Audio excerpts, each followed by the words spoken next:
takhrij Siyarul A'lam An-Nubala. Lagi susah.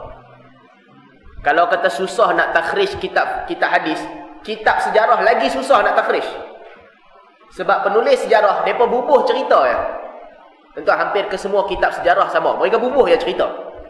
Untuk takhrij balik, nak tentukan cerita mana betul, cerita mana salah, cerita mana palsu, cerita mana dhaif, susah betul. Syuaib Al-Arnaud dia takhrij. Jadi tuan-tuan kalau nak banding Dr. Jibril yang disebut dan Syuaib Al-Arnaud, wallahu a'lam. Tapi di sudut peninggalan ilmu, Syuaib Al-Arnaud jauh ke hadapan. Apa kata Syuaib Al-Arnaud? Tuan-tuan tengok. Saya sediakan teks asal Arab dia. Buka muka surat belakang. Terjemahan. Kalau saya tak payah sebutlah yang Arab ni, kita terus pergi kepada terjemahan. Kata Syuaib Al-Arnaud, perkataan ini tidak boleh diterima pakai daripada pengucapnya. Pertama kata Syuaib, tak boleh pakai.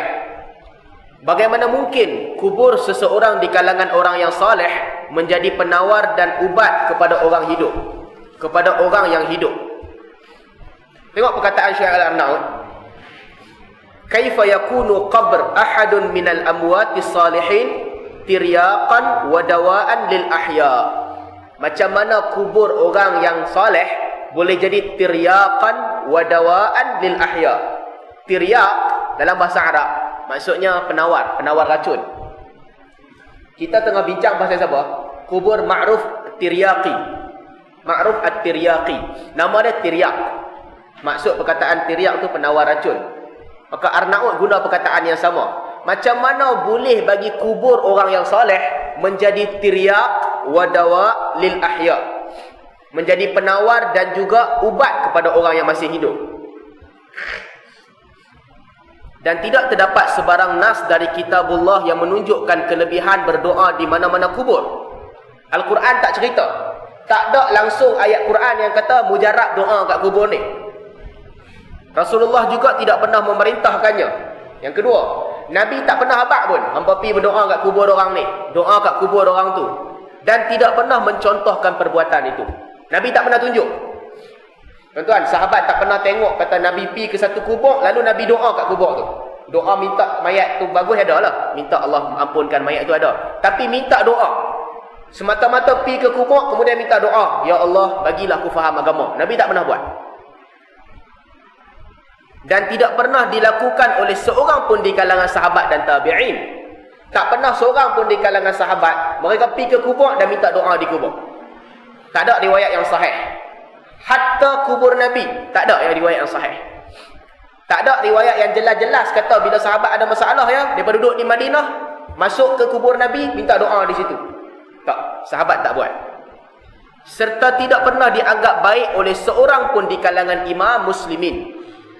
Siapa imam muslimin? Terutamanya imam 4 mazhab, Abu Hanifah, Malik, Syafi'i, Ahmad dan sebagainya. Tak pernah seorang pun di kalangan mereka kata baik siapa yang pergi berdoa di kubur. Serta tidak, bahkan terdapat larangan untuk menjadikan kubur para nabi dan orang soleh untuk dijadikan tempat menunaikan solat dan berdoa. Dahlah Nabi tak pernah buat, sahabat tak pernah buat, tabi'in tak pernah buat. Bahkan terdapat larangan untuk menjadikan kubur orang yang saleh sebagai tempat untuk berdoa ataupun tempat untuk menunaikan solat. Tengok hadis yang pertama yang disebut.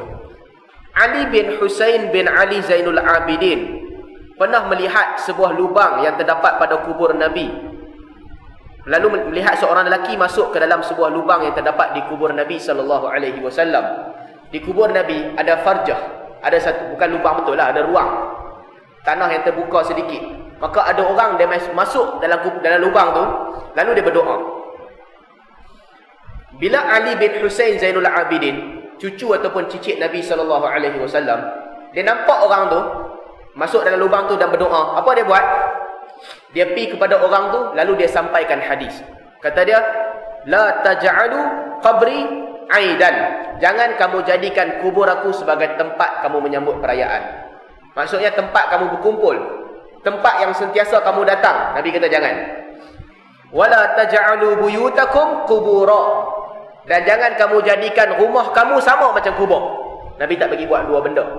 Pertama, kamu jangan mai dekat kubur aku sentiasa. Jadikan itu sebagai tempat kamu sambut raya. Yang kedua, jangan buat rumah kamu jadi macam kubur. Wasallu alayya, dan selawatlah kepada kamu. Kerana selawat dan salam kamu sampai kepada aku di mana sahaja kamu berada. Tuan-tuan, apa yang Ali bin Husain Zainul Abidin buat? Dia nampak orang pergi kat kubur Nabi, orang masuk berdoa. Apa yang dia buat? Dia kata kat orang tu, aku pernah dengar hadis daripada bapa aku, daripada datuk aku. Nabi SAW kata, jangan jadikan kubur ni tempat kamu buat ibadah. Jangan jadikan kubur tempat kamu sambut perayaan.